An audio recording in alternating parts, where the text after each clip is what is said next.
So, ngayon nga ay magpe-prepare tayo ng mga goodies na ibibigay natin sa ating mga ninong at ninang pang-abiso.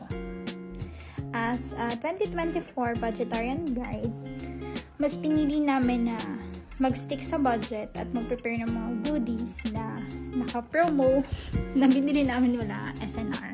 Since ngayon nga ay mas focus kami sa life after wedding, para lang din meron kaming maibigay sa mga ninong at ninang namin, ay nag-resort kami sa millennial method, which is ayun nga, pagbibigay ng mga goodies instead of nakasanayan or traditional.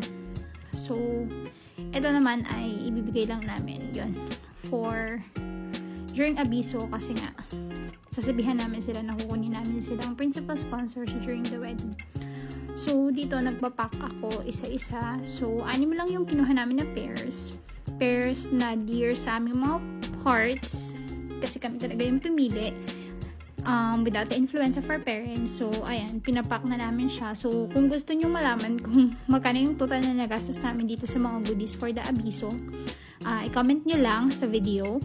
Tapos, ayan, for abiso lang naman yan kasi a week before the wedding ay bibisita ulit kami sa mga principal sponsors namin para ibigay naman yung konting sabit na tinatawag din namin. Nakasanayan kasi dito sa Batangas, kasi we're from Batangas, so hindi namin sure sa ibang lugar. Pero, ayun, a week before the wedding, bibisita ulit kami to give something to our principal sponsors. So, dito, fina-finalize ko na yung paper bags. Nilalagyan ko na ng ribbon and invitation and flags. Tapos, huwag nyo napansinin yung itsura ko dyan kasi haggard pa tayo dyan. Hindi pa tayo nakakapaghanda. Kasi as in the day before ko to pinipare. So, ayan. Ito na yung mga finished products.